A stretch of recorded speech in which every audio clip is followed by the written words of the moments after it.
చేద్దాం.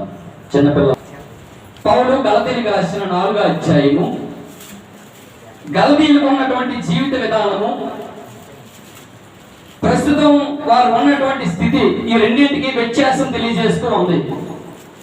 గలతీయులు పూర్వం ఎలా ఉన్నారు, ఇప్పుడు ఎలా ఉన్నారు? ఎవరమ్మా? గలతీయులు పూర్వం ఎలా ఉన్నారు, ఇప్పుడు ఎలా ఉన్నారు? నేటి వాళ్ళ పరిస్థితి ఏమిటి, ఇప్పుడు వాళ్ళ ఉన్నటువంటి పరిస్థితి ఏమిటి? ఆ రెండింటి విషయాలకు మధ్య ఉన్నటువంటి వ్యత్యాసం ఏమిటి అనే విషయాలు మనం తెలుసుకోవడానికి సమయం ముందు ప్రయత్నం చేద్దాం. ఇది క్రైస్తవ జీవితానికి చాలా అవసరము, మానవ జీవితానికి చాలా అవసరము, మానవ యొక్క ఆత్మీయ జీవితానికి చాలా అవసరము. మానవుని యొక్క ఆత్మీయ జీవితానికి ఈ విషయాలు ఎంతో దోహదపడుతుంటాయి. ఇవి అమూల్యమైనటువంటి విషయాలు. పూర్వము మనము పరిస్థితి ఏమిటి, మనం ఉన్నటువంటి స్థితి ఏమిటి, మనం అనుభవిస్తున్నటువంటి పరిస్థితి ఏమిటి, ఇప్పుడు మనం ఉన్నటువంటి పరిస్థితి ఏమిటి అనే విషయాలు మనం ఆలోచించడానికి ప్రయత్నం చేద్దాం.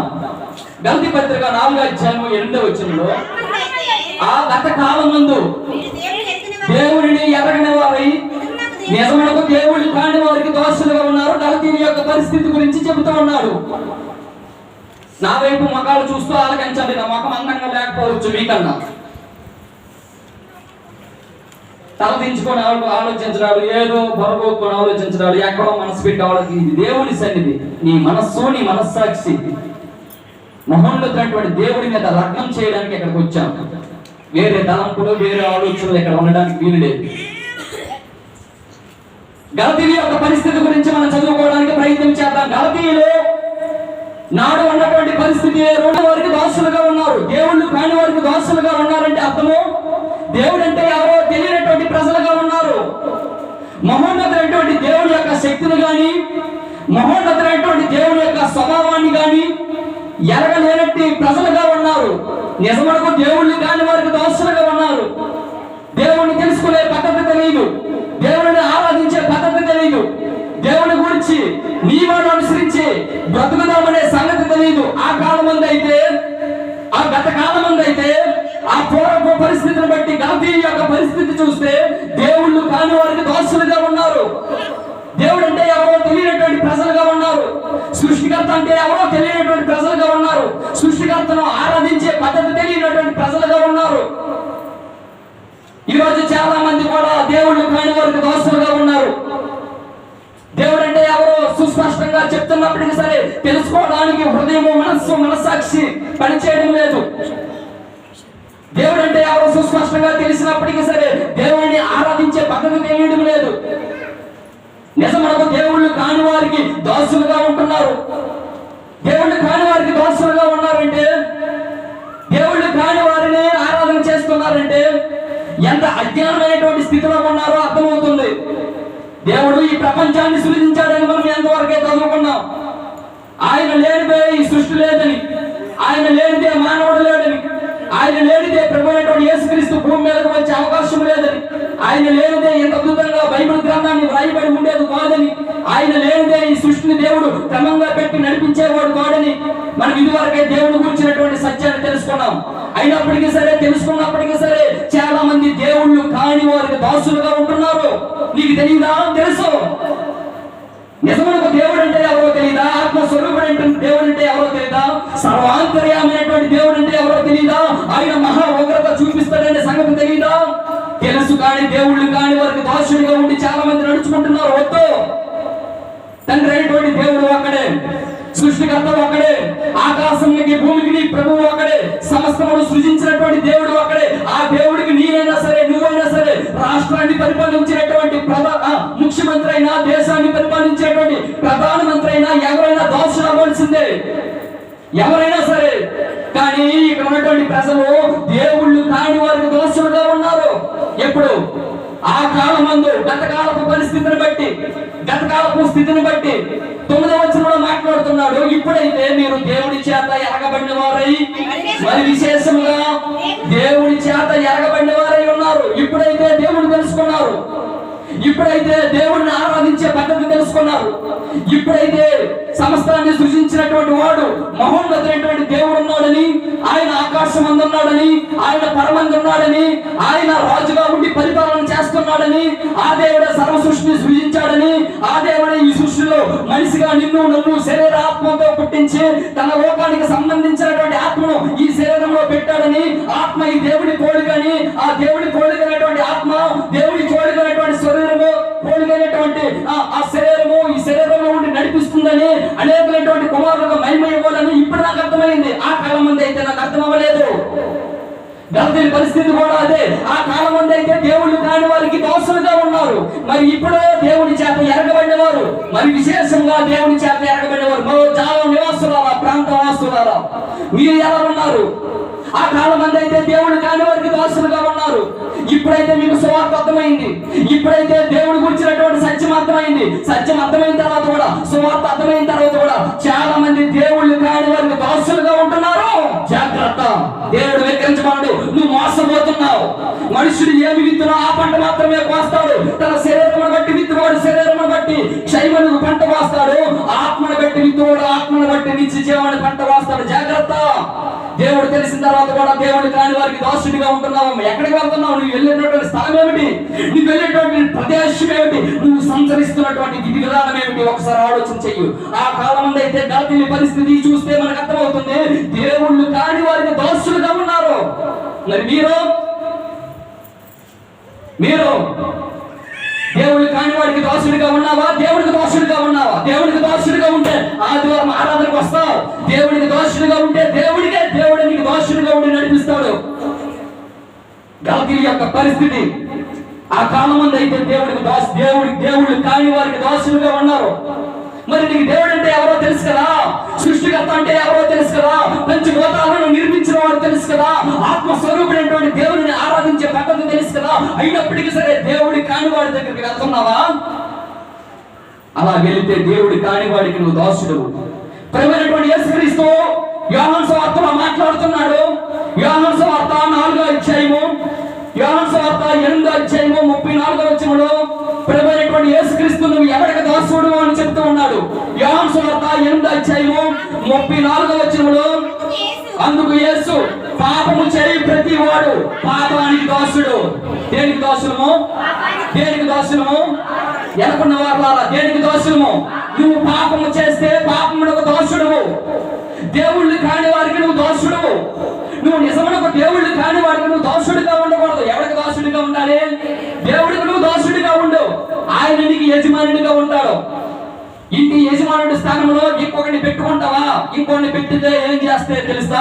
వ్యభిచారం చేసినట్టుగా. యజమానుడి స్థానంలో వేరే ఒక వాడిని ఊహించుకుంటే, దేవుని స్థానంలో వేరొక వాడిని పెట్టుకుంటే, గలతీల గ్రంథంలో చెప్తూ ఉన్నాడు, ఆ కాలం మంది అయితే దేవుళ్ళు కాని వారికి మీరు దాసులుగా ఉన్నారు. నీవు పోయే మార్గం ఏంటి వైపు? దేవుడి వైపు నీ మార్గం ఉండాలి. దేవుడి వైపు నీ అడుగు జాడల్లో ఉండాలి. దేవుళ్ళు కాని వాడికి నువ్వు దోషుడిగా ఉంటున్నావు అంటే అర్థం ఏమిటి?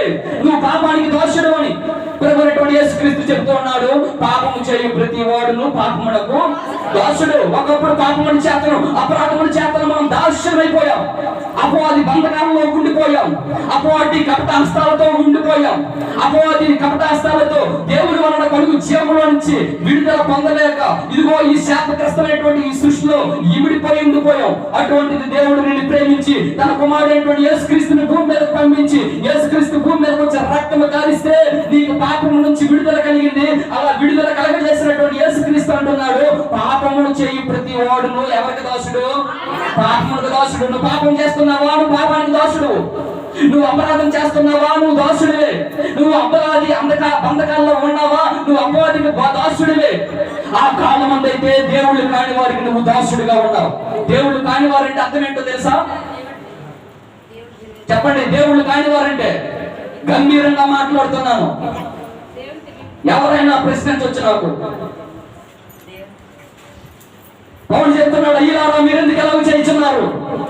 మేము కూడా మీ స్వభావం వంటి స్వభావం గల నరులే. మీరు వ్యర్థమైన వాటిని విడిచిపెట్టి ఆకాశమును భూమిని సముద్రమును వాటిలో ఉండే సమస్తమును సృజించిన ఆ జీవము గల దేవుణ్ణి తెలుసుకోవాలని మీకు స్వార్థంగా ప్రకటిస్తూ ఉన్నాను. పౌలు గారు చెప్తున్నారు, అయ్యో స్వార్థ ప్రకటించపోయి నాకు శ్రమ ఖచ్చితంగా నాకు శ్రమ నాకు అవసరం లేదు, ఖచ్చితంగా సువార్త ప్రకటించే విషయంలో నేను సిగ్గుపడను, సువార్త ప్రకటించే విషయంలో నేను మొహమాట పడను, సువార్త ప్రకటించే విషయంలో నేను వ్యక్తులను చూడను, సువార్త ప్రకటించే విషయంలో అధికార బలాన్ని యంత్రాంగాన్ని అంతకన్నా చూడను. మహోన్నతమైనటువంటి దేవుని వాక్యాన్ని ఉన్నది ఉన్నట్లుగా బోధించిన నా విధి, నా కర్తవ్యము, నా అంతిమ యాత్ర అదే, నా చిట్ట చివరి యాత్ర అదే. నేను మట్టిలోకి వెళ్ళిపోయినంత వరకు మహోన్నతమైనటువంటి దేవుని ఉనికిని ప్రపంచానికి చాటి చెప్పడమే. అందుకోసమే దేవుడు నన్ను నిర్ణయించుకున్నాడు. కనుక ఆ కాలం అయితే దేవుళ్ళు కాని వారికి దాసులుగా ఉన్నాం, ఇప్పుడైతే దేవుని చేత ఎరగబడినటువంటి ప్రజలుగా ఉన్నాం. దేవుని చేత ఎరగబడినటువంటి ప్రజలు ఎలా ఉండాలి? దేవుని చేత ఎరగబడినటువంటి ప్రజలు తమ నడకను ఎలా సరిదిద్దుకోవాలి? ఇవేమీ ఆలోచన చెయ్యము. ఎక్కడికి వెళ్తాం, ఇంకొక దగ్గరికి వెళ్తాం, ఇంకొక దగ్గరికి వెళ్తే బైబిల్ గ్రంథం చదివిస్తుంది, నువ్వు దేవుడు కాని వారికి నువ్వు దాసుడు. దేవుడు కాని వారంటే అర్థం ఏంటో తెలుసా? చెప్పాలా వద్దా? యోబు గ్రంథం తీయండి. యోబు గ్రంథము 12వ అధ్యాయము 6వ వచనము. యోబు గ్రంథము 12వ అధ్యాయము 6వ వచనము. ఏంటి? దోపిడి కాండ్ర పాపములు వర్తిల్లును, దేవునికి కోపం పుట్టించిన వారు దేవుడు కాని వారికి దాసులుగా ఉన్నారు చాలా మంది. అటువంటి వ్యక్తులందరూ దేవునికి కోపాన్ని పుట్టిస్తున్నారు. నువ్వు దేవునికి కోపాన్ని పుట్టించకూడదు. మనిషికి కోపం వస్తే అవసరమైతే ఒక దెబ్బ కొడతాడు, మనిషికి కోపం వస్తే ఒక మనిషితో విరోధం పెట్టుకుంటాడు. దేవుడు కోపం వస్తే భయంకరమైనటువంటి సంఘటనలు బైబిల్లో మనం చూసాం. నోవహు కాలంలో జల ప్రళయాన్ని రప్పించాడు కదా, ఎవరు కోపము? దేవుడి కోపము. సొదొమ గొమొర్రా ప్రాంతం మీద అగ్ని గంధకాలు కురిపించేశాడు కదా, ఎవరు కోపము?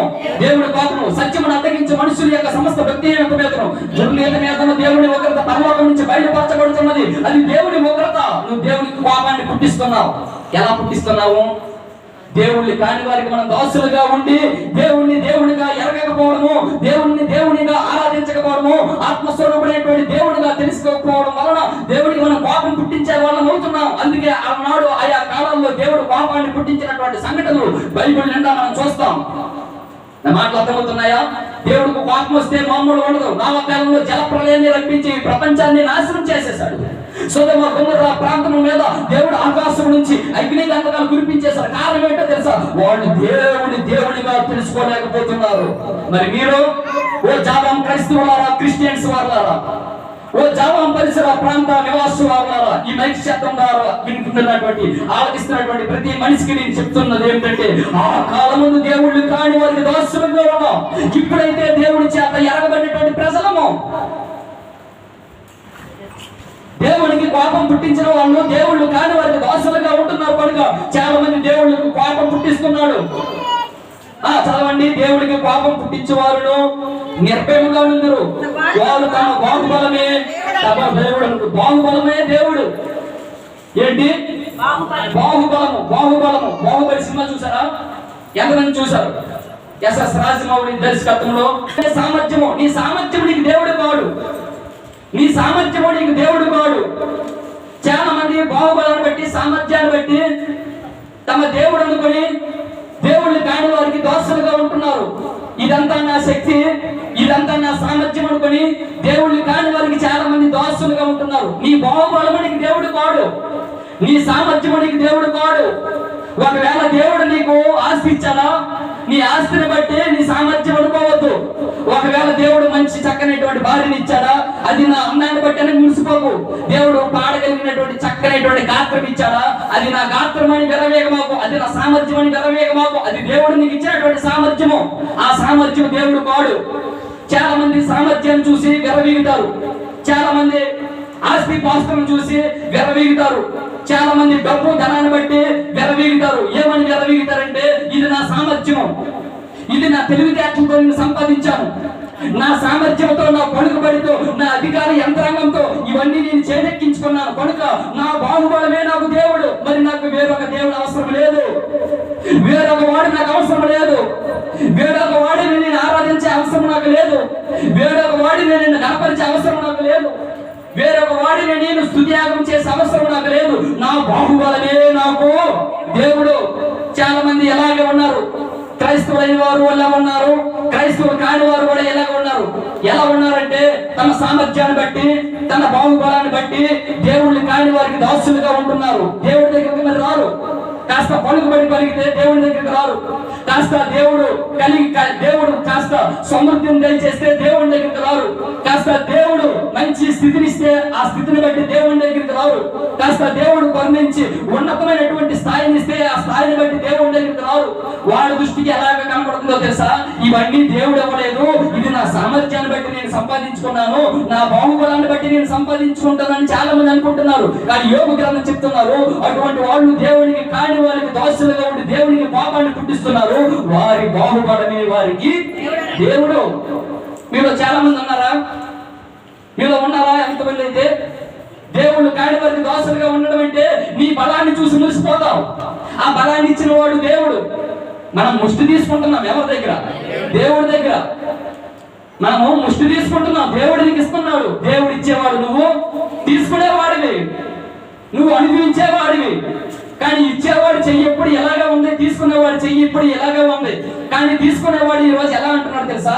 ఇచ్చేవాడు లేదు, ఇది నా బలము, ఇది నా సామర్థ్యము, ఈ ఉద్యోగం నా తెలివితేటల మీద వచ్చింది, పిల్లలు ఎలా ఉండడము, ఇలా అభివృద్ధి చెందడము, అది కేవలం నా క్రమశిక్షణ, నా శిక్షణలో పెంపుదల మాత్రమే ఈ రోజు నేను ఆర్థిక అభివృద్ధి సాధించానని చాలా మంది బాహుబలాన్ని బట్టి దేవుడు అనుకుంటున్నారు.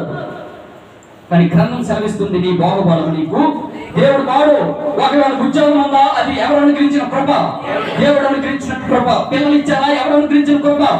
గర్భఫలము యెహోవా ఇచ్చు బహుమానము, కుమారుడు ఆయన అనుగ్రహించినటువంటి స్వాస్థ్యము, గుణవతి అయినటువంటి భార్య దొరుకుతా అవును. ఇటువంటి వాటిని దేవుడే నీకు ఇచ్చాడు.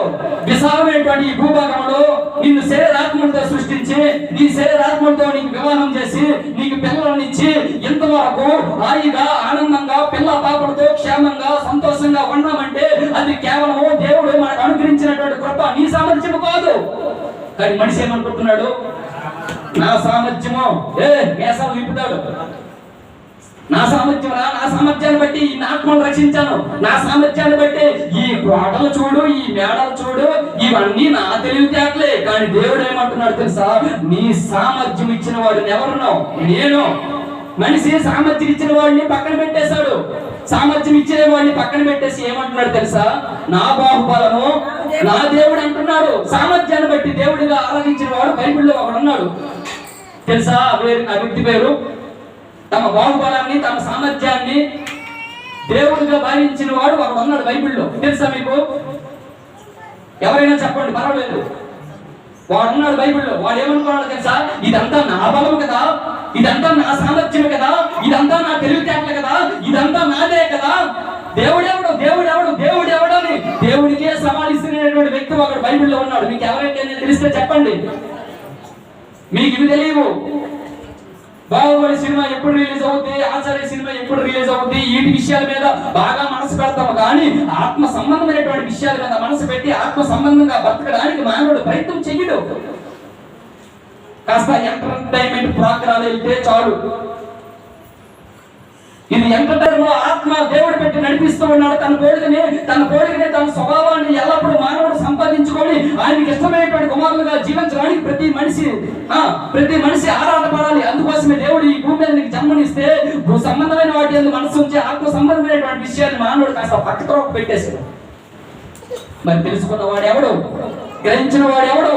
అందుకే రోమపత్రికలో చెప్తున్నాడు, నీతిమంతుడు లేడు. ఎంతమంది లేరు? ఒక్కడు లేడు. గ్రహించిన వాడు ఒక్కడును లేడు. దేవుడు వెతికేవాడు ఒక్కడును లేడు. అందరూ త్రోవత్రప్పి ఏకముగా ఏమైపోయారు? నువ్వు పనికి మానేవాడు అయిపోయావు. పనికొచ్చే పని చేయడు మానవాడు. పనికిరాని పనులే చేస్తాడు. పనికిరాని పనులు ఏంటో తెలుసా? దేవుళ్ళు కాని వారికి చాలా మంది దోషులుగా ఉంటున్నారు. అది పనికి మాలినటువంటి పని. చాలా మంది తన బాహుబలమే తన దేవుడు అనుకుంటున్నారు. అది పనికిమాలినటువంటి పని. నీ బాహుబలం నీకు దేవుడు కాడు. ఒకవేళ నీకు ఉద్యోగం వచ్చినా, ఒకవేళ నీకు వ్యాపారంలో అభివృద్ధి కలిగినా, ఒకవేళ ఈ భూ ప్రపంచంలో సంపన్నుడిగా ఆస్తిమంతుడైనటువంటి కలిగినటువంటి వ్యక్తిగా ఉన్నా, అది దేవుడు నీకు ఇచ్చినటువంటి సామర్థ్యము. ఈ ఉద్యోగం ఎలా సంపాదించాలో తెలుసా? రాత్రి పగలు చేయగలం. ఒరే దేవుడు ఇస్తేనే నీకు వచ్చిందిరా. ఈ అధికారము ఎలా వచ్చిందో తెలుసా? నాకున్నటువంటి ప్రధానికమైనటువంటి పలుకుబడిని బట్టి, ఒరే దేవుడు నిలబెడితేనే ఉన్నావురా. నీ సామర్థ్యము కాదురా, నీ బాహుబలము కాదురా, నేను నిన్ను నిలబెట్టాను. నేను ఇచ్చేవాడిని, నువ్వు తీసుకునేవాడివి. అటువంటి వ్యక్తి ఒకడు ఉన్నాడు బైబిల్లో. చెప్పలేకపోతున్నారు. మీ సేవకుడు లోపమా? వినగలిగినటువంటి ప్రజల్లో మీకు లోపమా? ఆ కాలం మంది అయితే దేవుడు కాని వారికి దాసులుగా ఉన్నారు. చాలా మంది దేవుడి తెలిసిన తర్వాత కూడా దేవుడు కాని వాడికి దాసుడిగా ఉండి ఎక్కడికి వెళ్తున్నాడో, నీ ప్రయాణం ఎటువైపు? అమ్మ ధనంజయ ఎక్కడ ఉన్నాడు ఈరోజు? తల్లిదండ్రులుగా మీరు ఈ భూమి మీద ఎలాంటి జీవన శైలి జీవించాలో తెలియాలి. కచ్చేది మాట్లాడడానికి దేవుడి చేత ఎరగబడినవాడు అటువంటి వ్యక్తి, దేవుడి చేత ఎరగబడినవాడు. నీ హృదయాల మీద, మనస్సుల మీద, మనస్సాక్షుల మీద దేవుడి యొక్క వాక్యాన్ని రాసుకో.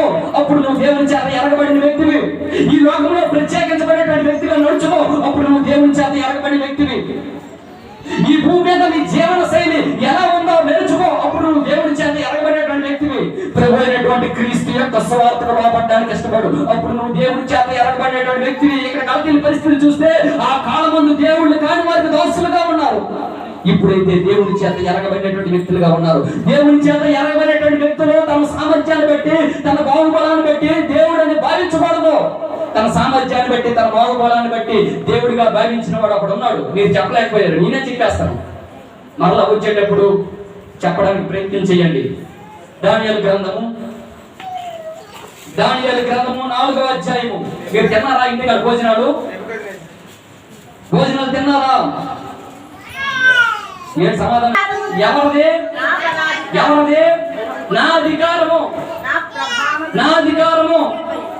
నాది అంటున్నాడు. నీది కాదురా బిడ్డ, నీది కాదు. ఏదో పాటలో ఉంటుందండి, ఈ అడ్డ నాదే, ఏదో పాట ఉంటది. కానీ రాజుకు బబులోను ఈ దేశంలో చరిత్రలో చూసినట్లయితే నెబుకద్నెజరు రాజుని దేవుడు రాజుగా చేయడానికి అవకాశం ఇచ్చాడు. అటువంటి నెబుకద్నెజరు రాజు అయ్యాడు.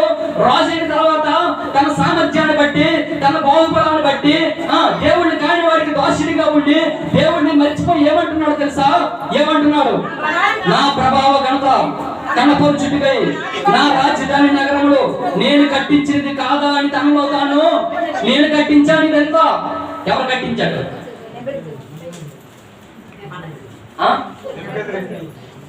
నిజానికి నెబుకద్నెజరుకి రాజుగా ఉండడానికి అవకాశం ఇచ్చిన వాడు ఎవడో? పట్టాభిషేకం చేసిన వాడు ఎవడో? కుర్చీ పెట్టి రాజుగా ఉండి పరిపాలన చేయగలిగినటువంటి సామర్థ్యం ఇచ్చిన వాడు ఎవడో? బాహుబలాన్ని ఇచ్చిన వాడు ఎవడు? దేవుడు. దేవుడైతే నెబుకద్నెజరు ఏం చేస్తున్నాడు తెలుసా?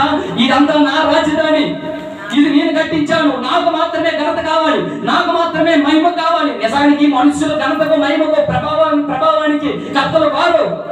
మహిమకు, ఘనతకు, ప్రభావానికి, మహత్యానికి కర్త, కర్మ, క్రియ ఎవడో? మహోన్నతుడైనటువంటి దేవుడు. పాలు తాగవలసిన వారే ఇంకా మీరుగా ఉన్నారు. బలమైన ఆహారం తినడానికి మీరు ఇంకా పనికిరారని నాకు అర్థమవుతుంది. 20 సంవత్సరాల నుంచి మీరు పనికిరాని వాళ్ళుగానే ఉన్నారు. కాస్త ఇప్పుడైనా నా ద్వారా అయినా కాస్త పనికొచ్చిన వాళ్ళుగా ఉండండి. అలానాడు మహానుభావుడు 20 సంవత్సరాల నుంచి ఎలా మిమ్మల్ని వాక్యం చెప్పి పోషించాడో నాకైతే అర్థం కాలేదు. ఆ కాలం అందైతే, ఏ కాలము? గత కాలం అందైతే దేవుడిని కాని వారికి నువ్వు దాసుడిగా ఉన్నావు. ఇప్పుడైతే దేవుడి చేత ఎరగబడినటువంటి వ్యక్తిగా ఉన్నావు. దేవుడి చేత ఎరగబడినటువంటి వ్యక్తులు చాలా మంది తమ బాహుబలాన్ని బట్టి, తమ సామర్థ్యాన్ని బట్టి దేవుడు అనుకుంటున్నారు. అలాగే నెబుకద్నెజరు కూడా అలాగే అనుకున్నాడు. నా సామర్థ్యం కదా, ఇదంతా నా యొక్క బాహుబలమే కదా, ఇదంతా నేను స్థాపించాను కదా, ఇదంతా నేను కట్టించాను కదా, ఇదంతా నా శక్తిని బట్టి జరిగింది కదా అని తనలో తాను అనుకుంటున్నాడు. ఆకాశ మహాకాశ పట్టణంలో విస్తారమైనటువంటి మహిమ కలిగినటువంటి దేవుడు, నిత్యము దూతలతో పరిశుద్ధుని నిత్యము కొనియాడబడుచున్నటువంటి దేవుడు, ఆయన మాత్రమే యుగయుగములకు కర్తగా ఉన్నాడు. ఆయన మాత్రమే యుగయుగములకు స్తోత్రార్హుడిగా ఉన్నాడు. ఆయన మాత్రమే పూజింపదగిన వాడిగా ఉన్నాడు.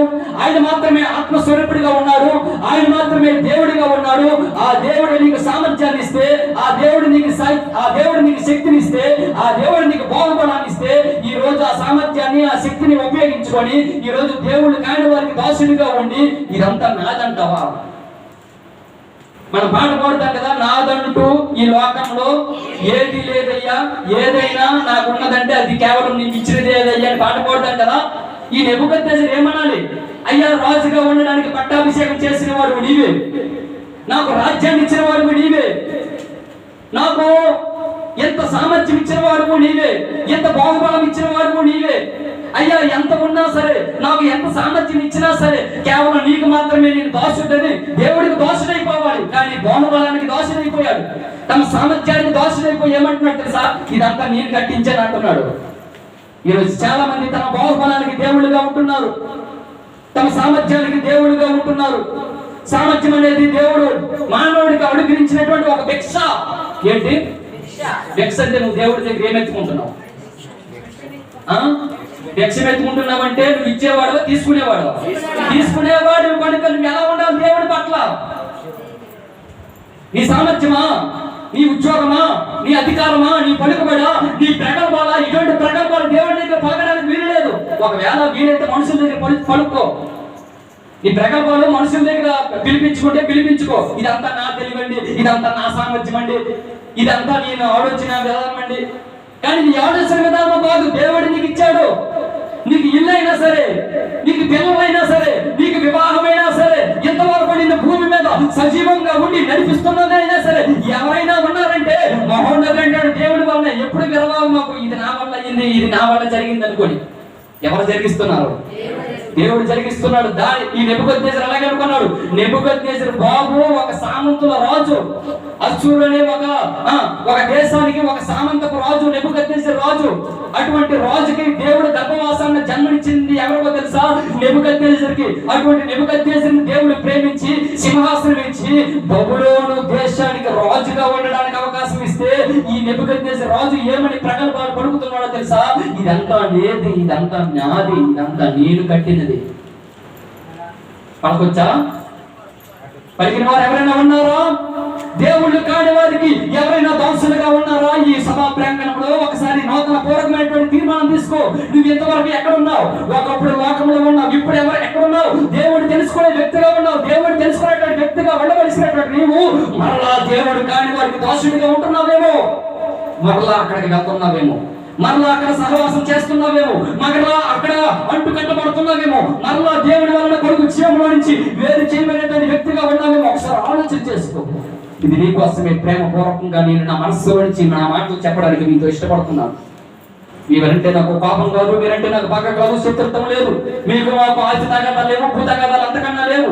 నీకు నువ్వు నాకంటే ఒక సహోదరుడిగా, ఒక తమ్ముడిగా, ఒక అన్నగా చెప్తూ ఉన్నాను, ఒక తండ్రిగా భావించి చెప్తున్నాను. ఆ కాలం మంది అయితే ఆ గలతీని పరిస్థితి చూస్తే దేవుడు కాని వారికి దాసులుగా ఉన్నారు, ఇప్పుడు దేవుడి చేత ఎరగబడినటువంటి వ్యక్తులుగా ఉన్నారు.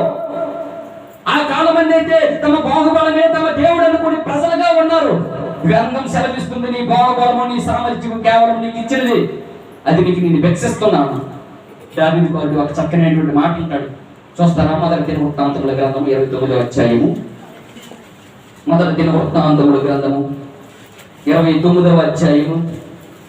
మొదటి దినవృత్తాంతముల గ్రంథము 29వ అధ్యాయము 10వ వచనములో, రాజైన దావీదు కూడాను బహుగా సంతోషపడి సమాజపు పూర్ణముగా ఉండగా యెహోవాకు ఇట్లు స్తోత్రము చెల్లించెను.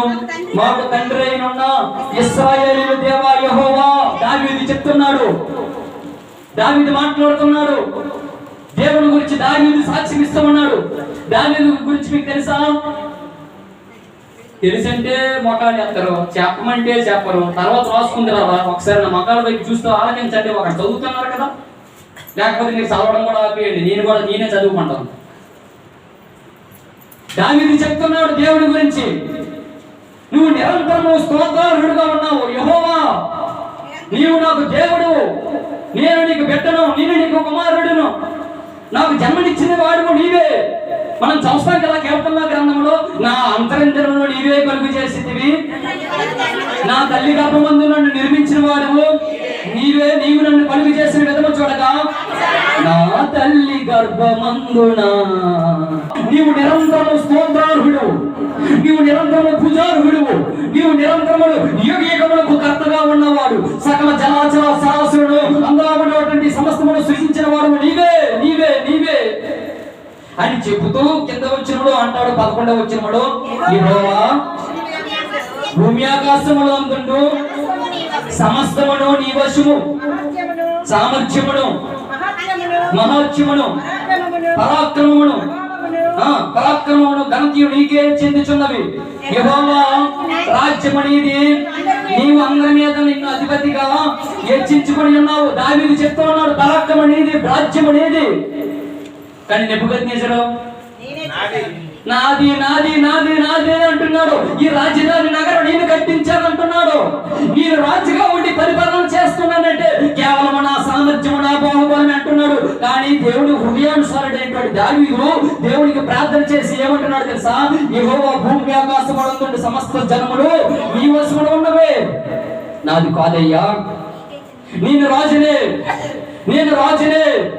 ఇదిగో బెత్లెహేము అనే ఒక చిన్న కుగ్రామంలో గొర్రెలు కాసుకున్నటువంటి వాడు దావీదు, కడసారి వాడు. సౌలు చేసినటువంటి తిరుగుబాటును బట్టి దేవుడు సౌలును తిరస్కరించి దావీదుకి రాజు అవ్వడానికి దేవుడు అవకాశం ఇచ్చాడు. అలా అవకాశం ఇచ్చబడినటువంటి రాజు దావీదు రాజు అయ్యాడు, చక్రవర్తి అయ్యాడు. చక్రవర్తి అయినటువంటి మొదట్లో దావీదు కొన్ని పొరపాటు చేశాడు. ఉరియా భార్య బెత్షెబాతో పాపము తప్ప మారు మనసు పొందాలని ఆ కీర్తనలు రాసిన తర్వాత తన జీవితంలో ఎన్నడూ పాపం చేయకుండా నీతిగా బ్రతికాడు. ఆ నీతివంతుడైనటువంటి దావీదు సాక్ష్యం చెప్తున్నాడు, యెహోవా భూమి ఆకాశములందు సమస్త జనములు నీ వశము, కేవలం నీవిచ్చిందే, కేవలం నీ కృపే. ఒకవేళ నీకు ఉద్యోగం ఉందా, అది దేవుడు ఇచ్చినది. ఒకవేళ దేవుడు నీకు చక్కనటువంటి పెట్టెలను ఇచ్చాడా, అది దేవుడు అనుగ్రహించినటువంటి ఆశీర్వాదం. దేవుడు చక్కగా నువ్వు నివసించడానికి ఒక గృహాన్ని ఇచ్చాడా, ఆ గృహంలో దేవుడిని స్తుతించడానికి ఇష్టపడు. దేవుడు నీకు ఆశీర్వదించి ఒక చక్కనటువంటి పని ఇచ్చాడా, అది దేవుని ఆశీర్వాదం. ఒక వ్యాపారం ఇచ్చాడా, అది దేవుడి ఆశీర్వాదం. ఒక బండి ఇచ్చినా సరే అది దేవుడు నీకు ఇచ్చినటువంటి ఆశీర్వాదం. కానీ నీ సామర్థ్యం కాదు, నీ బాహుబలం కాదు. చాలా మంది ఇది నేను సంపాదించాను, ఇది నా సామర్థ్యము, ఇది నా తెలివితేటల వల్ల నాకు ఈ జాబ్ వచ్చింది, నేను నా యొక్క సంపాదన బట్టి ఈ రోజు నా స్థితిగతులు మారాయని చాలా మంది అంటున్నారు. ఆ నెబుకద్నెజరు వాళ్ళు, ఆ నెబుకద్నెజరు ఏమంటున్నారు తెలుసా? ఘనత నాకు కలగాలి, ప్రభావం నాకు కలగాలి, నాకు మహిమ కలగాలి. ఎందుకు తెలుసా? ఇదంతా నేను కట్టించాను అంటున్నాడు. కానీ దావీదు మాత్రము అతను చక్కనటువంటి మాటలు పలుకుతున్నాడు. ఏమని?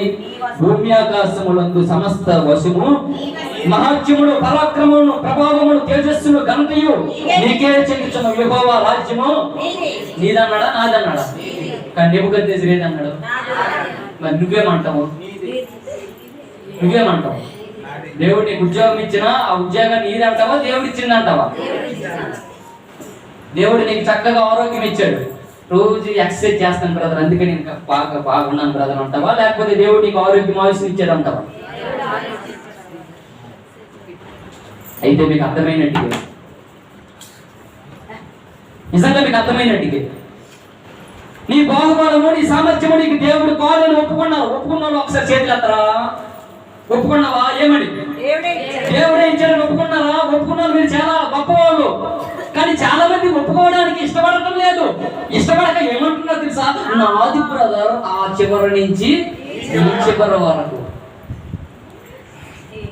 70 సంవత్సరాలు 80 సంవత్సరాలు ఈ యవ్వన ప్రాయములు ఈ వృద్ధాప్యంలో పాట పాడుతున్నానంటే కేవలం అది దేవుని కృప అండవు.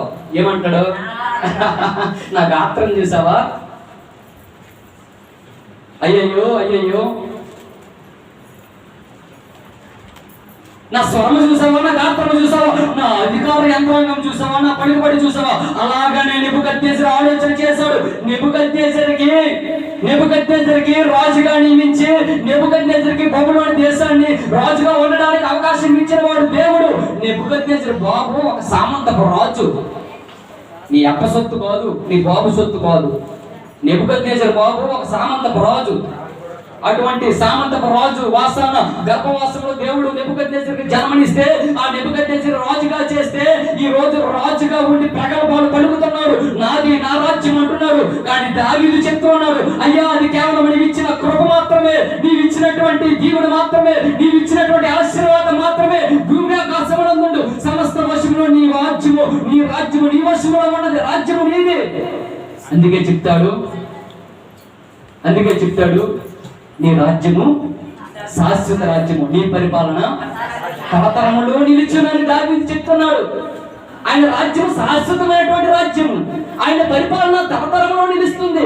మనిషి ఈ రోజు అంటాడు, రేపు ఇంతలో కనబడి అంతలో మాయమైపోయినటువంటి యాకోబు చెప్తూ ఉన్నాడు, నేడైనను రేపైనను ఒకనొక పట్టణానికి వెళ్ళి అక్కడ ఒక సంవత్సరం నుండి వ్యాపారం చేసి లాభము సంపాదించము రండి అని చెప్పుకోవడం వాళ్ళ రేపేమి సంభవించును. మరి రేపేమి సంభవిస్తుందో తెలియని నీకు ఇంత ప్రగల్భాలు ఎందుకు? ఈ గోడ వెనకాతలు ఏం జరుగుతుందో నాకు తెలియని నాకు, ఈ సువార్త కూడికి అయిపోయిన తర్వాత బండి మీద నేను ఇంటికి వెళ్తానో వెళ్ళనో తెలియనటువంటి నాకు ఎంత గర్వమో, ఎంత అహంకారమో, ఎంత ప్రగల్భాలు నాకు అవసరమా? మర్యాదకు మూసుకొని దేవుడికి దోషుడిగా ఉండడానికి ప్రయత్నం చెయ్యు. ఎంతమంది రాలిపోయారు.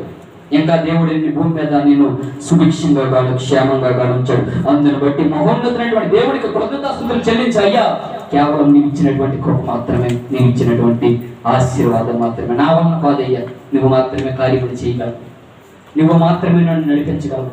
ఆ కాలం అయితే నేను దేవుడు కాని వారికి నేను దోషుడిగా ఉన్నాను, కానీ ఇప్పుడైతే దేవుడిగా తెలుసుకొని నీకు దోషుడిగా ఉండడానికి నేను ప్రయత్నిస్తాను. కానీ నా సామర్థ్యాన్ని బట్టి, నా బాహుబలాన్ని బట్టి నేను దానికి దోషుడిగా కానని ఒక నూతన పూర్వకమైనటువంటి తీర్మానము నీ హృదయంలో మెలగాలి. ఎప్పుడు మెలుగుతుంది?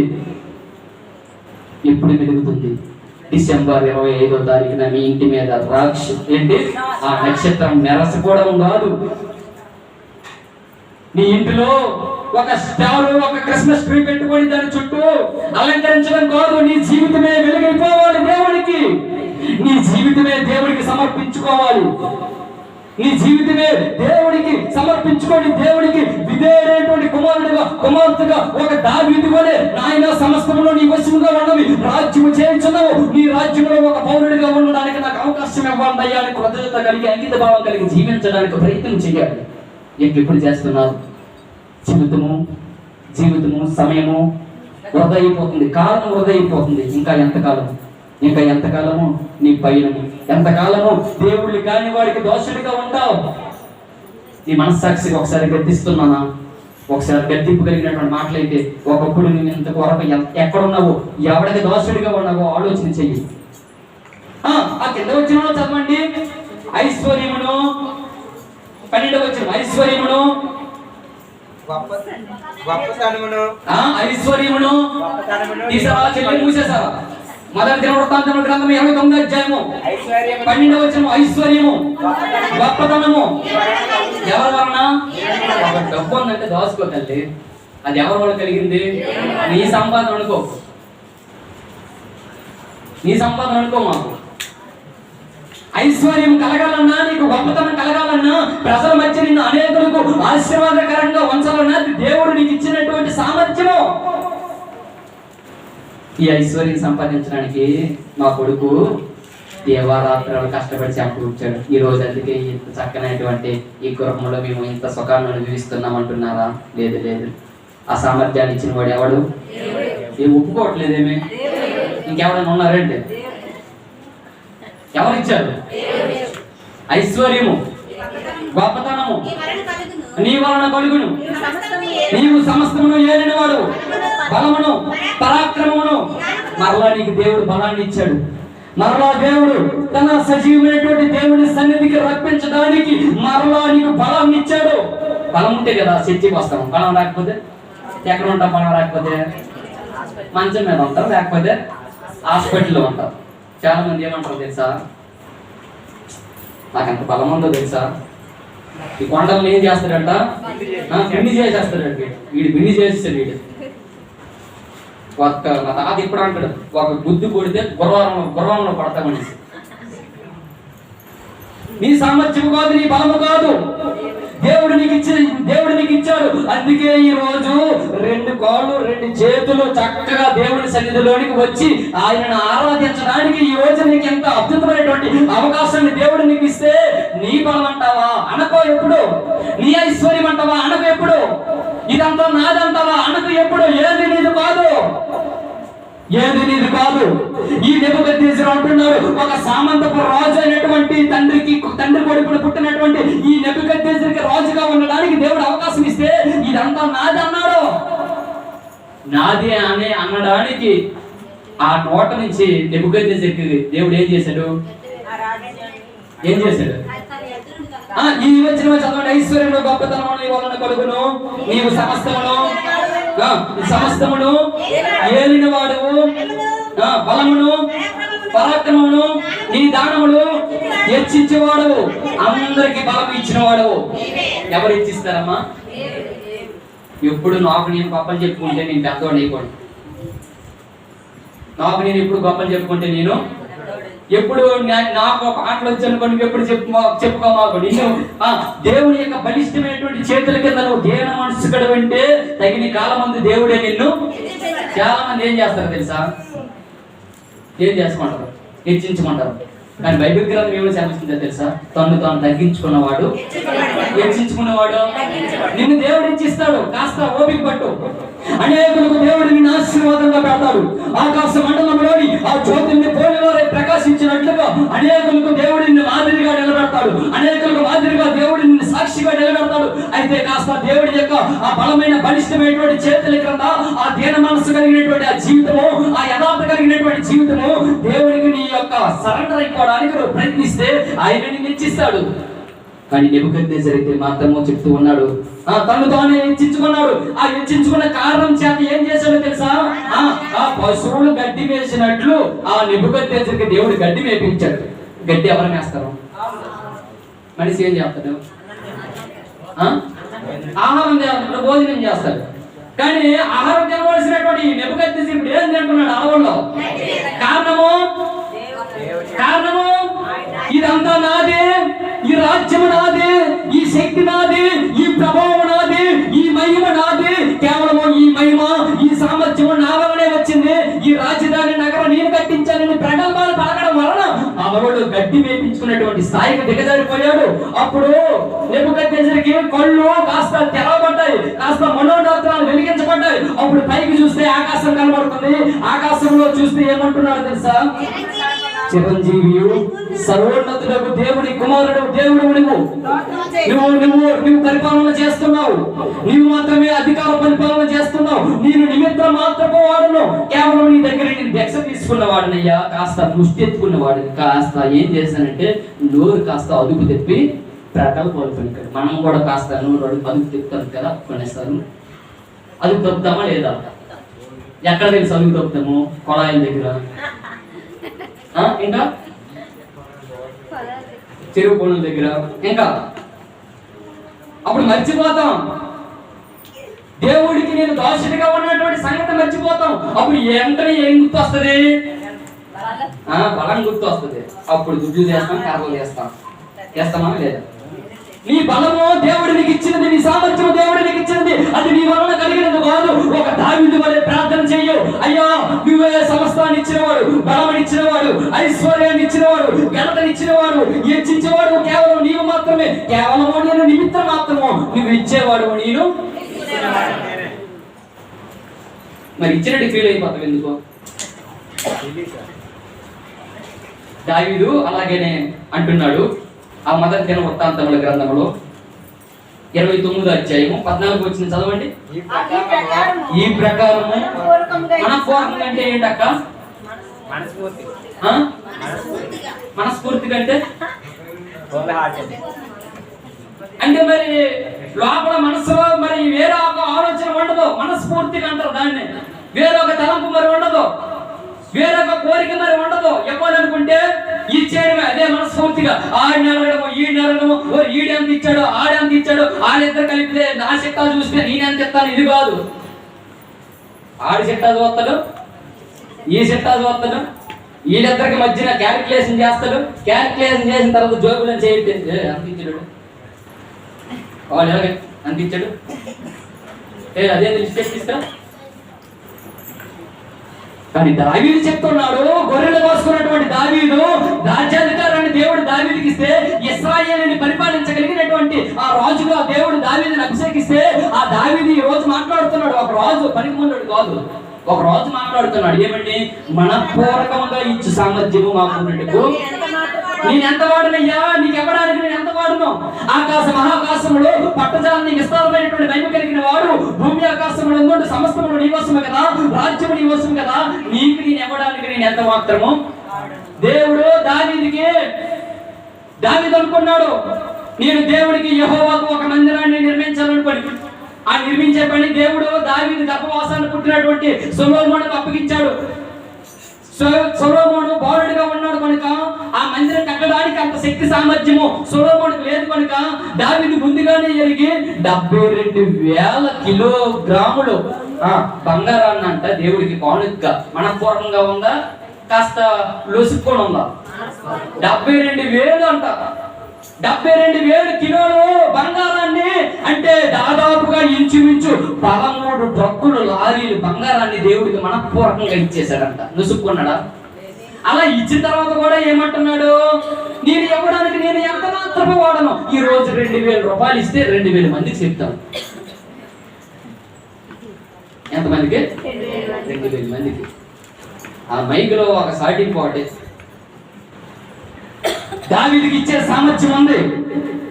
దావీదు రాజుగా ఉన్నాడు, పరిపాలన చేస్తూ ఉన్నాడు. ఏమని మాట్లాడుతున్నాడు తెలుసా? రాజ్యం అనేది నీకు ఈయన ఇవ్వడానికి నేను ఏపాటి వాడిని, నా జీవితం ఏపాటిది, నా బ్రతుకు ఏపాటిదని 72,000 కిలోగ్రాముల బంగారాన్ని ఒక 13 ట్రక్కుల లారీని పోగేసేశాడు. 1,86,000 కిలోల గ్రాముల వెండిని పోగేసేశాడు. ఇది ఒక 7 ట్రక్కులు అయ్యింది. అది 13 ఇది 7 ట్రక్కులు. అలాగ పెద్ద బంగారమే పోగేసేశాడు. పోగేసి ఏమంటున్నాడు తెలుసా? నేను ఎంత మాత్రపు వాడును, నా జనుడు ఎంత మాత్రపు వారు, సమస్తమును నీ వలనే కలిగిన కదా, నీ స్వల్పాద్యముడు కొంత మేము నీకు ఇచ్చి ఉన్నాము. గర్వపడ్డాడా? ఎవరంటున్నాడు? నీది నీకు ఇవ్వడానికి నాకేంటి ఆటంకము?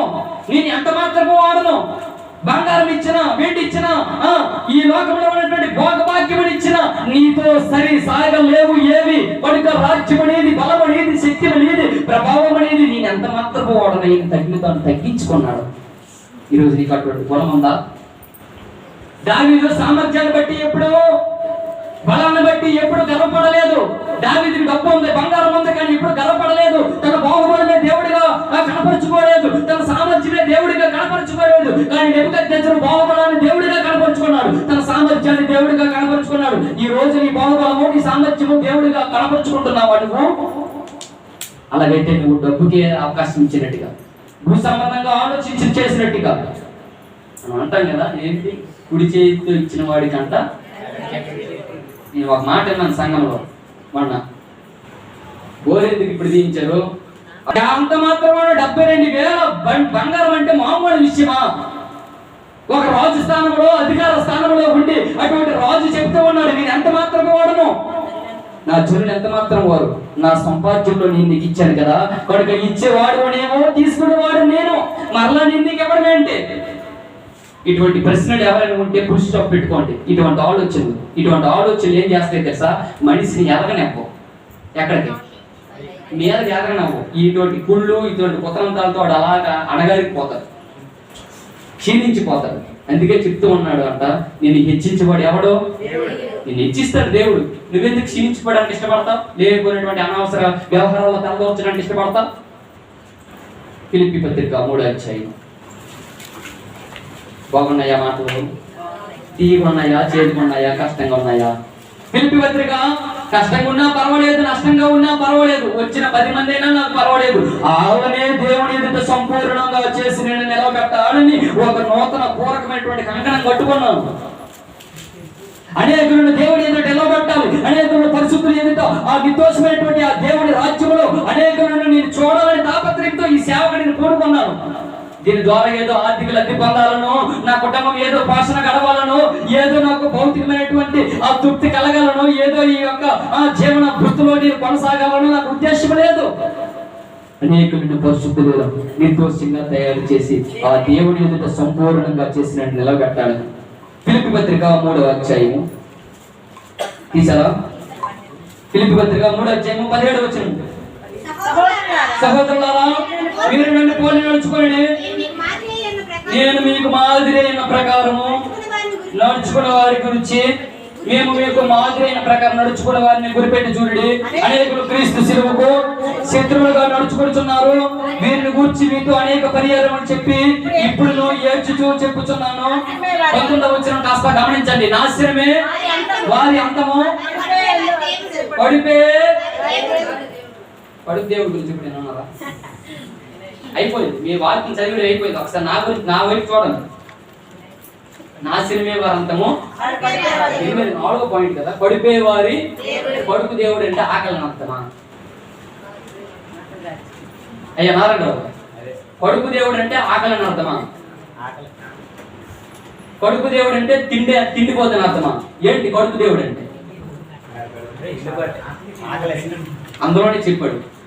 ప్రశ్న అందులో ఉంటది, జవాబు అందులో ఉంటది. ఎక్కడికి వెళ్ళవలసిన పరిస్థితి లేదు. నా సొంత ఆలోచనలు దేవుని వాక్యానికి కలపకూడదు. ఈ రోజు అలా కలిపే ఏం చేశారంటే అనేకులను విశ్వాసం నుంచి ప్రజలుగా తయారు చేశారు. అలా దేవుని వాక్యాన్ని కలపడం వలన బైబిల్ గ్రంథం ఏమని సెలవిస్తుంది తెలుసా? దేవుని వాక్యానికి వాటి కలపకూడదు. అందులో ఏదంటే అది చెప్పడానికి ఇష్టపడు. అందులోనే చెప్తున్నాడు కొడుకు దేవుడి గురించి. చదవండి. వాడి కొరిపేవాడు దేవుడు, వారు తాము సిగ్గుపడవలసిన సంగతులు యందు. చాలా మంది సిగ్గుపడవలసినటువంటి సంగతులు చెప్పడానికి చాలా మంది గొప్ప ఆనందం. మనకి సిగ్గుమైనటువంటి పనులు బహిరంగంగా చెప్పడానికి గొప్ప సంతోషపడతారు. వాడు చేసిందే దొంగ పనులు, వాడు చేసిందే పాప పనులు, వాడు చేసిందే నీచ నికృష్ట పింజారు వెదవ. కానీ బహిరంగంగా వచ్చి ఏం చేస్తాడు తెలుసా? సిగ్గుపడినటువంటి సంగతులను చెప్పడానికంట చాలా సంతోషపడతాడు. ఒరే నేను అక్కడ అలా చేశాను తెలుసా, నాకు ఎవడు ఏం బేగలప్పున్నాడు తెలుసా? ఏంటి ఆ సిగ్గుపడవలసినటువంటి సంగతులు అంట బహిరంగంగా చెప్పుకునే విషయం అంట ఏమాత్రం సిగ్గుపడ్డంట. గొప్ప ఘనకార్యం చేసినట్టుగా వారి పడిపోయేవాడు దేవుడు సిగ్గుపడవలసినటువంటి సంగతులు ఎందుకు అతిశయపడుతున్నారు, అతిశయిస్తున్నారు. నువ్వు ఒరే బాబు, నువ్వు సిగ్గుపడవలసినటువంటి సంగతులు వాటి అంతా అతిశయించడం ఏంటి? ఆ వచనంలో చదువుతున్నారు, అతిశయపడుతున్నారు. భూ సంబంధమైన వాటి ఎందుకు మనసు ఉంచుతున్నారు. వారే కడుపుకు దేవుళ్ళు. కడుపుకు దేవుళ్ళు అంటే అర్థం ఏంటో తెలుసా? భూ సంబంధమైన వాటి ఎందుకు మనసు ఉంచిన వారు పడిపోయే వారికి దేవుడు. భూ సంబంధమైన వాటి ఎందుకు మనసు ఉంచడం అంటే, భూ సంబంధమైన వాటి ఎందుకు మనసు ఉంచడం అంటే, భూ సంబంధమైన వాటి ఎందు నీ మనస్సు ఉంచి భూ సంబంధంగా ఆలోచించి భూ సంబంధంగా దేవుడికి నువ్వు దూరం అయిపోయి ఆత్మీయ స్థాయి దిగజారిపోవడమే. చాలా మంది అటువంటి జీవితాన్ని జీవిస్తున్నారు. భూ సంబంధంగా ఆలోచన చేస్తున్నారు. నువ్వు పర సంబంధంగా ఆలోచన చేయాలి. ఎందుకు పర సంబంధంగా ఆలోచన చేయాలో తెలుసా? ఈ భూమి మీద నువ్వు ఎలాంటి వాడో తెలుసా? యాత్రికుడు, పరదేశుడు. నీ దేశము ఎక్కడ లేదు. నీ కోసము సిద్ధపరచబడినటువంటి రాజ్యం ఒకటి ఉంది. దానినే నిత్య రాజ్యం అన్నారు, దానినే మోక్ష రాజ్యం అన్నారు, దానినే పరలోక రాజ్యం అన్నారు. కనుక నీ మనస్సాక్షి ఇదిగో నీ మనస్సు ఉన్నటువంటి కోరికలు భూ సంబంధంగా ఆలోచించకుండా ఆత్మ సంబంధంగా ఆలోచన చేయడానికి ఇష్టపడు. చాలా మంది భూ సంబంధంగా ఆలోచించి కడుపు కోసం బతుకుతున్నారు. దాన్ని ఏమన్నా తెలిసి ఫిలిప్పీలో కడుపు దేవుళ్ళు కాని వారికి దాసులుగా ఉన్నారు. ఆ కాలమందు పాపములకు దాసులుగా ఉన్నారు. ఆ కాలమందు తమ బాహుబలమే తమ దేవుడిగా భావించుకున్నారు. అలా భావించుకున్నటువంటి వారిలో నెబుకద్నెజరు ఒకరు. అలా భావించుకోకుండా రాజ్యం అనేది అందులో సమస్తాన్ని నిర్మించినడు వాడు నీవే అని ఒక దావీదు తన బాహుబలాన్ని ఊహించుకోకుండా, తన సామర్థ్యాన్ని ఊహించుకోకుండా దేవుడి చిత్తాన్ని చేయడానికి ఇష్టపడ్డాడు. ఇక్కడ ఫిలిప్పీ పత్రికలో చెప్తున్నాడు, కడుపు దేవుళ్ళు అంటే చాలా మంది భూ సంబంధమైన వాటి ఎందుకు మనసు ఉంచుతున్నారు. వారు కడుపువే వారికి దేవుడు. నువ్వు ఎటువంటి వ్యక్తివి? భూ సంబంధమైనటువంటి వ్యక్తివా, పర సంబంధమైన వ్యక్తివా? చెప్పడం లేదంటే మీరు ఏమని నేను ఆలోచన చేసుకోవాలి. మీరు భూ సంబంధమైనటువంటి వ్యక్తులా, పర సంబంధమైనటువంటి వ్యక్తులా? పర సంబంధమైనటువంటి వ్యక్తులు భూ సంబంధమైన వాటి మీద మనసు ఉంచుతారా, పరలోకమందు మనసు ఉంచుతారా? పరలోకమందు మనసు ఉంచిన వారు నువ్వు దేవుడికి దోషుడు అవుతావు. పరలోకంలో మనసు ఉంచకుండా భూ సంబంధంగా మనసు ఉంచితే నువ్వు ఎవరికి దాసుడువో? దేవుళ్ళు కాని వారికి నువ్వు దాసుడువు. నీ కొడుకుకే నువ్వు దాసుడువు. ఎవరికి చెప్పడం ఎంత వెళ్ళిపోతుంది అంతే. వెంటనే వెళ్ళిపోవాలి. అక్కడికి వెళ్ళి వెంటనే పాపం చేసేది, వెంటనే పాపం చూసేది. ఇంకా అది వచ్చిన తర్వాత ఇక్కడ సిగ్గుపడాల్సినటువంటి సంగతులు అంతా ఇంకా చెప్పుకోవడానికి ఇంకా గొప్ప అతిశయం ఒకటి. దేవుడు నీతో సుస్పష్టంగా మాట్లాడుతున్నాడు. నువ్వు భూ సంబంధమైన వాటి ఎందుకు మనసు ఉంచుకో. దేవుడు నీతో సుస్పష్టంగా మాట్లాడుతున్నాడు. నీ బాహుబలము, నీ సామర్థ్యము అది నేను కేవలం ఇచ్చినది. నీ ఉద్యోగమైన, వ్యాపారమైన, ఐశ్వర్యమైన, ఘనమైన, హెచ్చించేవాడైనా నేనే సరే. కనుక నువ్వు నా అందరి కృతజ్ఞత కలిగి నువ్వు తీసుకునే వ్యక్తిగా ఉండాలి. కానీ ప్రగల్భాలు పలకమాకు. ప్రగల్భాలు వద్దు. ఒక నెబుకద్నెజరు వలె ప్రగల్భాలు పలికి ఒక అరణ్యంలో గట్టి మోసినటువంటి ఆ నెబుకద్నెజరు ఈ రోజు మనకు సాక్షిగా ఉన్నాడు. ఒక దావీదు మనకు సాక్షిగా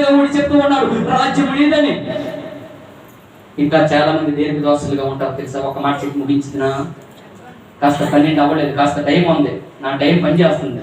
ఇది కూడా పని చేస్తుందా? ఎంత ముగించుతాను నన్ను? 12కి. ఇంకొక మాట చెప్పి నేను ముగించడానికి ఇష్టపడతాను. మత్తయి సువార్త 6వ అధ్యాయం. మన చేట వలసలో ప్రార్థన అయింది సహోదరుడు దావీదు. మత్తయి సువార్త 6వ అధ్యాయం 24వ వచనం. ఎవరినో ఇద్దరు యజమానులకు దాసుడుగా ఉండడానికి వీలు లేదు. ఉంటే నువ్వు యువతలుండు, లేకపోతే అవతలుండు. ఇద్దరు మనుషులకు దాసుడుగా ఉండడానికి వీలు లేదు. ఏదో పాట ఉంది కదా, ఆ గట్టునుంటావా నాగన్నా ఈ గట్టుకు వస్తావా. ఇద్దరు దాసులకు యజమానులుగా ఉండడానికి అవకాశం ఉండదు. ఉంటే దేవుడికి నువ్వు దాసుడిగా ఉండాలి, లేకపోతే దేవుడు కాని వారికి నువ్వు దాసుడిగా ఉండాలి. అలనాడు గలతీయులు ఆ మొదటి శతాబ్దంలో ఆ పరిస్థితిని చూస్తే దేవుడు కాని వారికి దాసులుగా ఉన్నారు. ఇప్పుడైతే దేవుడికి దాసులుగా ఉన్నారు, దేవుడి చేత ఎరగబడేటువంటి స్థితిలో ఉన్నారు. ఒకప్పుడు మన పరిస్థితిని చూస్తే మన బాహుబలము మన సామర్థ్యమే మనకు దేవుడిగా ఉన్నాడు. ఇప్పుడు చూస్తే సామర్థ్యాన్ని కలుగు చేసిన వాడు, ఐశ్వర్యాన్ని ఇచ్చిన వాడు, ఘనతనిచ్చిన వాడు దేవుడు. ఒకప్పుడైతే భూ సంబంధమైన వాటి మనసు ఉంచి నా కడుపుకు నేను దాసుడిగా బ్రతికాను. ఇప్పుడైతే ఆత్మ సంబంధంగా ఆలోచించి దేవుడికి నేను దాసుడిగా బ్రతకడానికి ఇష్టపడుతున్నాను. అందుకే చెప్తున్నాను గ్రంథము, ఎవడో ఇద్దరు యజమానులకు దాసులుగా ఉండడానికి అవకాశము లేదు. నేను అందుకే చెప్తున్నాను, ఒరే బాబు అటు వెళ్ళమాకు, అది మంచి పని కాదు, ఆ కార్యములు మంచివి కాదు. ఎవడైనా యెహోవా కార్యములు అశ్రద్ధగా చేసేవాడు శాపగ్రస్తుడు. ఉంటే అటుండు, లేకపోతే ఇటువంటి. ఇక్కడికి వచ్చిన తర్వాత శాపానికి గురైపో మాకు. అక్కడికి వెళ్ళి మొట్టమొదటిగా అక్కడ మానుకో. ఇక్కడికి వచ్చిన తర్వాత ఆ విషయాలు పరచిపోయి ఇక్కడికి రావడానికి ప్రయత్నం చెయ్యి. ఆ కాలం అయితే గలతీయులు ఎలా ఉన్నారు? దేవుడిని కాని వారికి. మరి ఇప్పుడైతే దేవుడి చేత ఎరగబడేటువంటి ప్రజలుగా ఉన్నారు కదా, అంటే మారు మనసు వచ్చింది. అలనాడైతే వారి బాగుపడమే దేవుడు, సామర్థ్యమే దేవుడు. ఇప్పుడైతే దావీదు చెప్తున్నాడు, నాయన నీవే రాజువే, నీవే పరిపాలన చేయవాడు. అంటే మారు మనసు వచ్చిందా? ఒకప్పుడు కడుపు దేవుడి కోసంగా బ్రతికారు, ఇప్పుడు ఆత్మ సంబంధంగా బ్రతకడానికి.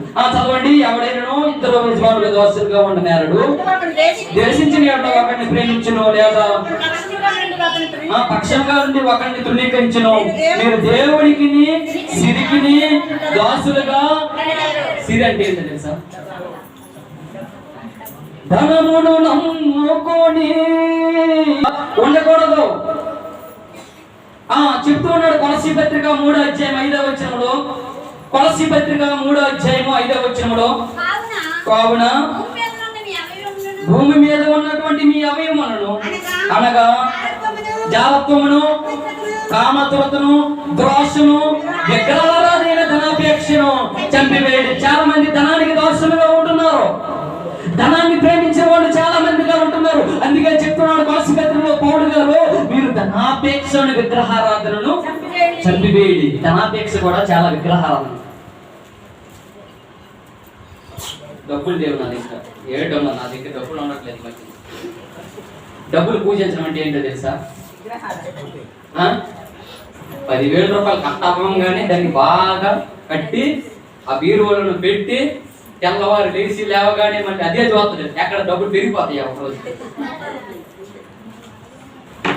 మా తాతకి అప్పుడు ఒక ముచ్చుండేది కవర్, ఒరే లెక్క పెట్టరాడు అనేవాడు. మాట్లాడితే 2-3 సార్లు రోజుగా ముచ్చి కవర్ తీశాడు.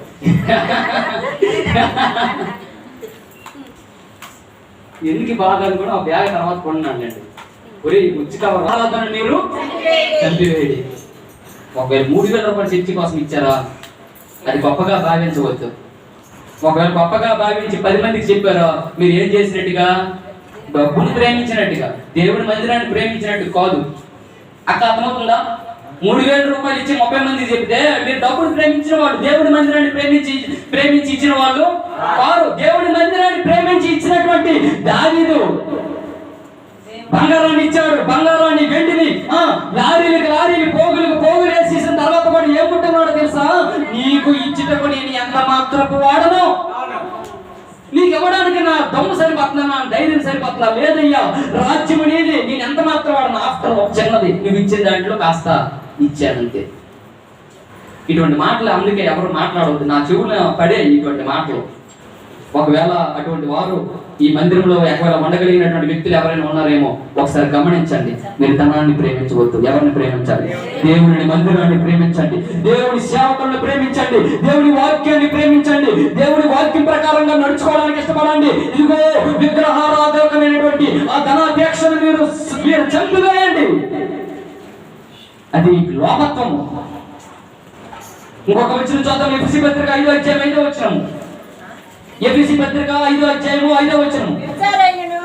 వ్యభిచారి అయినను, అపవిత్రుడైనను, విగ్రహారాధకుడైన, లోబి అయినను. ఇదిగో ఈ ధనాపేక్ష కలిగిన వాడు అంట లోబి. లోబి అంటే లోబి అంటే అది ఈ దేన్ని ప్రేమిస్తాడు? డబ్బునే ప్రేమిస్తాడు. వీడికి ఏది ఎక్కువ? డబ్బే ఎక్కువ. వీడు ఎవడికి దోసుడు? డబ్బుకి దోసుడు. ప్రవీణ్ కుమార్ వాక్యం చెప్తే ఎవరికైనా అర్థమవుతుంది ఈజీగా, ఎందుకంటే అన్ని విడమనిసే చెబుతాను. ఎవడైనా ఇద్దరు యజమానుడికి దాసుడిగా ఉండడానికి అవకాశము ఉండదు. నువ్వు దేవుడికి దాసుడువా, సిరికి దాసుడువా? నువ్వు దేవుడికి దాసుడుగా అయితే నువ్వు ధనాపేక్ష విగ్రహాలను నువ్వు ఈ రోజు ఏం చేయాలి? చంపేసే. అలాగని బ్రదరు ఎంత మాటలు మాట్లాడుతున్నారో, మరి డబ్బులు లేకపోతే ఎలా బ్రతకగలం బ్రదరు? మరి పనిపాట్లు మేము చేసుకోగలం అనేసి అంటే చేసుకోవచ్చు, కానీ డబ్బు కన్నా నీకు దేవుడే ఎక్కువ. ఇది ఆదివారం బ్రదరు, నాకు ఎంత పని, ₹1 కోటి పని వచ్చినా సరే నేను మాత్రం సోమవారం నుంచి శనివారం వరకు కష్టపడి పని చెయ్యి, తప్పు లేదు. దేవుడు ఏం చెప్పాడు తెలుసా? నువ్వు కష్టపడి చెమట వచ్చి పని చెయ్యాలి, బద్దకొస్తులుగా ఉండకూడదు. చాలా మంది ఊళ్ళో ఉన్న చాలా మంది అన్నారు 3 పూటలు, మా ఇంటి ఎదురు కూడా ఉన్నాడు, 3 పూటలు తింటారు, 3 పూటలు పడుకుంటారు. తెలుసా? ఇద్దరు యజమానులు దాసుడిగా ఉండకూడదు. ఒకటి దేవుడికి దాసుడువా, ధనానికి దాసుడువా? ఒకవేళ ధనానికి నువ్వు దాసుడిగా ఉండవలసిన వారు ఒకవేళ ఈ లోకంలో కానీ ఈ సంఘంలో కానీ ఎవరైనా ఉన్నారంటే ఈ రోజే ధనాపేక్షను విగ్రహారాధన నువ్వు ఏం చేయాలి? చంపివేయడానికి ప్రయత్నం చెయ్యు. డబ్బులు ప్రేమించమాకు, అది అవసరము. అది అవసరానికే యేసుక్రీస్తు 12 మంది శిష్యుల్లో యోధా ఏం చేస్తున్నాడో తెలుసా? డబ్బు కాసి పడిపోయి యేసుక్రీస్తుని 30 వెండి నాణెములకు అమ్మేశాడు. ఏం సాధించాడు? తర్వాత ఊరి పోయి వేలాడి తీసుకొని చనిపోయాడు. ఎంతమంది ఈ ధనాన్ని ఆశించి అనేకులు భ్రష్టులైపోతున్నారు. డబ్బు డబ్బు డబ్బు. అందుకే భక్తుడు చాలా మంచి పాట రాశాడు. ధనమును నమ్ముకొని నేను దగా పట్టాను, బలమును నమ్ముకొని నేను భంగపడ్డాను, శక్తివంతుడా నీవే ఆశ్చర్యమని నీ చెంతకు నేను చేరాను, నీవే నాకు ఆధారము, నీవే నాకు ఆశ్చర్యము. ధనాపేక్షని విగ్రహారాధనను చంపివేయండి. నువ్వు ఎవరికి దోషుడిగా ఉన్నావు? దేవునికి దోషుడిగా ఉన్నావా, సిరికి దోషుడిగా ఉన్నావా? మీకు వాస్తవం చెప్పుదునా, ఎప్పుడు బ్యాంక్ అకౌంట్లో కానీ ఎప్పుడు ప్రాపర్టీ కానీ నిజంగా మాకేమి లేవు. నేను ఆ విషయం చెప్పడానికి నేను మొగమాట పడను. దేవుడు మాకు తగినంత ఆహారం మాత్రమే మాకు దయచేస్తాడు. ఆగురు ప్రార్థన చేస్తాడు, నాకు తగినంత ఆహారం నాకు. ఒకవేళ ఎక్కువైపోతే ఎవడని సంటానేమో, ఒక తక్కువైపోతే దొంగలించి నేను నామానికి అవమానం తెస్తానేమో, నాకు తగినంత ఆహారం దయచేయు. అందుకే ప్రియమైనటువంటి యేసుక్రీస్తు కూడా ఏమని ప్రార్థన చేస్తున్నాడు తెలుసా? మా అనుదిన ఆహారము ఏ రోజుకి ఆ రోజు నా పడుకు నిండితే చాలండి, నాకు ఎక్కువ అవసరం లేదు. నాకు ధనం మీద కానీ ఈ లోకం యొక్క ఆ కొడుకు దాసులుగా బ్రతకడం కోసము ఈ భౌతికంగా భూ సంబంధమైన వాటి అంతా నేను మనసు ఉంచడం లేదు. అందరూ ఎప్పుడు తెగిస్తారు తెలుసా? ఒక మనిషి ఎప్పుడు తెగిస్తాడు తెలుసా? ప్రాణాంతకరమైనటువంటి జబ్బు వచ్చేటప్పుడు, ఎక్కడ ఉంటే ఏంటి, చనిపోతే ఏంటంటే అప్పుడు తెగిస్తాడు. ఒక వ్యక్తి బాగా వృద్ధాప్యంలోకి వెళ్ళిపోతున్నప్పుడు, అందరి చేత పనులు చేసుకున్నప్పుడు అప్పుడు మనసులో అనుకుంటాడు కదా, అనవసరంగా వీడితో నేను చేయించుకుంటున్నాను, నాకు చావైనా వస్తే. వృద్ధాప్యంలో ఉండేవాళ్ళు అలా కోరుకుంటారు, మరణ పడకల మీద ఉండేవాళ్ళు అలా కోరుకుంటారు. కానీ నేనేం కోరుకుంటున్నాను తెలుసా? నేను వాస్తవం చెప్తున్నాను. నాకు ఎప్పుడు చావొచ్చినా పర్వాలేదు, కానీ నేను చెప్పవలసినటువంటి సంగతులు ఖచ్చితంగా చెప్పడానికి నేను భయపడవాడును కాను. మరణం వచ్చినా పర్వాలేదు, శ్రమైనా, హింసైనా, ఉపద్రవమైనా పర్వాలేదు, నీవు ఇచ్చినటువంటి ఆ మహిమ ఎదుట ఎప్పటి కాలపు శ్రమలు నాకు ఎన్నదగినవి కావు. కనుక చెప్తూ ఉన్నాడు, చాలా మంది ధనాపేక్షలను విగ్రహారాధనను మీరు చంపివేయండి అని. చివరిగా కొలస్సీ పత్రిక 1వ అధ్యాయము 21వ వచనము. కొలస్సీ పత్రిక 1వ అధ్యాయము 21వ వచనము. మరియు నేను ఊరకని ఎడ్డింగ్ పెట్టలేదు. ఏమని? మరియు గత కాలమందు ఎవరికి దూరము? సిరికి దూరంగా, సిరికి బానిసులు అయిపోయావు. గత కాలమందు నీ కొడిపే నీకు దేవుడిగా ఉండి భూ సంబంధమైన వాటి ఎంత మనసు ఉంచావు. గత కాలమందు నీ సామర్థ్యమే దేవుడిగా భావించావు. గత కాలమందు ఇదిగో నీ భోగబలమే దేవుడిగా భావించావు. గత కాలమందు దేవుళ్ళు కాని వారికి నువ్వు దాసుడిగా ఉన్నావు. ఒకప్పుడు ఎప్పుడు? మరి ఇప్పుడు కూడా అలా ఉన్నారు ఏంటో నాకు తెలియదు. మరి ఇప్పుడు కూడా అలా ఉన్నారని అంటే ఖచ్చితంగా ఇటువంటి మాటలు వస్తాయి. ఏంటి? 3,000 ఇచ్చినాను, 5,000 ఇచ్చినాను, 10,000 ఇచ్చినాను. నువ్వు ఇచ్చినావు. నువ్వు ఎవరికి ఇచ్చావు? దేవుడికి ఇచ్చావు. ఎలా చేయకూడదు తెలియకూడదు. మొదటి శతాబ్దంలో అపోస్తుల దగ్గర ఏం చేశారు తెలుసా? చాలా ఆవస్తులను నమ్మి అపోస్తుల పాదముల దగ్గర దారదత్తం చేసేసారు. అప్పుడు ఉన్నటువంటి ప్రజలు ఇవన్నీ దారదత్తం చేసేసి ప్రజలు పంచిపెట్టాలని అంత దాతృత్వం కలిగినటువంటి ప్రజలు. దేవుడు మీ దగ్గర నగనట్టు ఇవ్వడం కదా. మీకున్న వాటిలో దేవుడికి ఇవ్వడానికి మీరు ప్రయత్నం చేయండి. చాలా మంది ఇస్తున్నారు, కొంతమంది రప్పించుకుంటున్నారు. దేవుడి సొమ్మున అంటే ఏం చేయకూడదు అంట? దొంగలించకూడదు. నేను ఇచ్చిస్తాడు దేవుడు. గత కాలముందు దేవుడికి దూరస్తున్నాను మీ దుష్క్రియల వలన మీ మనస్సులో విరోధ భావం పెట్టుకొని. కానీ బయటికి ఏం చెప్తారా తెలుసా? బ్రదరు, నేను దేవుణ్ణి ప్రేమిస్తున్నాను బ్రదర్, అందుకే ఈ రోజు మా ఇంట్లో ప్రార్థన గుడికి పెడుతున్నాం బ్రదరు. చెన్నయ్య గారు, పెద్దయ్య గారు, మీరు అందరూ వచ్చి బ్రదరు, అమ్మగారిని కూడా ఆహ్వానించండి బ్రదరు. దేవుడు అంటే ఏదో పెద్ద ఇష్టం వచ్చినట్టుగా మాట్లాడుతారు, కానీ మీ దుష్క్రియల వలన ఎవరిని ఎరగమన్నట్టున్నారు? మీ దుష్క్రియలు అంటే మీ చెడ్డ కార్యముల వలన, మీ అవిధేయత వలన, మీ అపవిత్రత వలన, మీ కామాతురత వలన, మీరు చేసినటువంటి దుష్కార్యముల వలన దేవుడిని ఎరగమన్నట్టున్నారు. కానీ ఏమని మాట్లాడుతున్నారో తెలుసా? దేవుణ్ణి నేను ప్రేమిస్తున్నాను బ్రదర్. కానీ గ్రంథం ఏమని చెప్తుంది తెలుసా? నీ దుష్కార్యములు తెలిసిపోతున్నారు. నువ్వు దేవుణ్ణి ప్రేమించిన వ్యక్తివా కాదు. ఏంటి నీ దుష్కార్యములు? నీ సామర్థ్యాన్ని బట్టి తెలిసిపోతుంది. ఏంటి నీ దుష్కార్యములు? నీ భోగబలాన్ని బట్టి తెలిసిపోతుంది. ఏంటి నీ దుష్కార్యములు? నీ భూ సంబంధంగా ఆలోచించడం బట్టి తెలిసిపోతుంది. ఏంటి నీ దుష్కార్యములు? ధనాపేక్ష, విగ్రహారాధన నువ్వు వేయకుండా జీవించడం బట్టి తెలిసిపోతుంది. ఏంటి నీ దుష్కార్యములు? దేవుళ్ళు కాని వారికి దోషులుగా ఉండడం బట్టి తెలిసిపోతుంది. అక్కడికి వెళ్ళారా? ఎక్కడికి? ఒక్కొక్క సంవత్సరం నుండి వ్యాపారం చేసి లాభము సంపాదించము రెండుని చెప్పుకునే వారు రేపేమి సంభవించిన మీకు తెలియదు. మీ జీవం ఏపాటిది. మీరు కొంతసేపు కనబడి అంతలో మాయమైపోయినటువంటి ఆవిరి వంటి వారు. జాగ్రత్త. దేవుళ్ళు కాని వారికి దోషుడిగా ఉండడానికి వీలు లేదు. ఎక్కడికి వచ్చి నాకు సలహాలు చెప్పకో, అక్కడ చెప్పుకో, ఆ స్టేజ్ మీద చెప్పుకో. ఎక్కడికి వచ్చి నాకు సలహాలు చెప్పకో.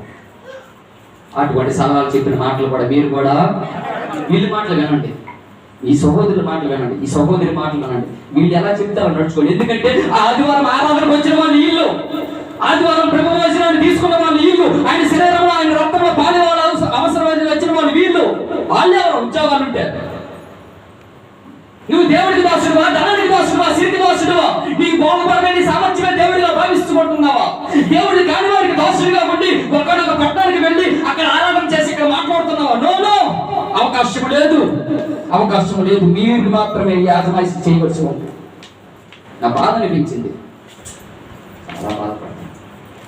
ప్రార్థన చేశాను, 10 అయ్యింది. మందు సామాను పేల్చాను. సముద్రంలో వాటిలో ఉండి సమస్తంలో సృజించిన జీవముగా దేవుణ్ణి తెలుసుకోవాలని మీకు సువార్త ప్రకటిస్తున్నాం. ఆ సువార్తను ప్రకటించడానికి ఈ రోజు నేను ఈ సేవకుడిగా పూనుకున్నాను. అందుకే సువార్త ప్రకటించే విషయంలో నేను సిగ్గుపడేవాడిని, వాడు భయపడేవాడిని అంతకన్నా కాదు. ఇక్కడ కాకపోతే ఇంకొక దగ్గర. కానీ అపోస్తలుడైన పౌలు చెప్తున్నాడు, దేవుని సంకల్పం తెలియకపోతే మీరు నాశనం అయిపోతారు. సంకల్పం తెలియజేశాను. దేవుడు అంటే ఎవరో తెలియజేశాను. దేవుడి ప్రజలు ఎలా ఉండాలో తెలియజేశాను. ఒక నాశనం అయిపోతే మీరే దేవుడిని తీర్పు తీర్చుకుంటారు. నాకు ఆ దేవుడు అడగడు కదా. నాకు ఖచ్చితంగా ఒక మాట్లాడితే ఒరే చెప్పావా? నేను చెప్పానయ్యా. వాళ్ళు అలాగే గింజుకొని సువార్త ప్రకటిస్తే వీడు ఎర్రోడ్లాగా వాడగొట్టుకుంటున్నారు అనుకున్నారు. కానీ అప్పుడు అర్థమైంది. జలప్రయాణం వచ్చేటప్పుడు చివరిగా ముగించడానికి ప్రయత్నం చేస్తాను. మరి ఇంకొక మాట నాకు చెప్పడానికి అవకాశం ఉన్నది లేదు. చెప్పడానికి ఆసక్తి అయితే నాకు ఉంది, కానీ నాకు ఎందుకు మనసు కాస్త బాధ అనిపిస్తుంది. ఇటువంటి వ్యక్తులు సంఘాన్ని నడిపించినటువంటి వ్యక్తులు అయిపోతున్నారని అదే బాధ నాకు. మీకు నిండు వందనాలు తెలియజేస్తున్నాను. ఇటువంటి వాళ్ళకి మీరు నిజంగా మీ శిరస్సు ఉంచి మీ కాళ్ళకు పాదాభివందనాలు చేస్తున్నాను. దేవుని సన్నిధిలో దేవుని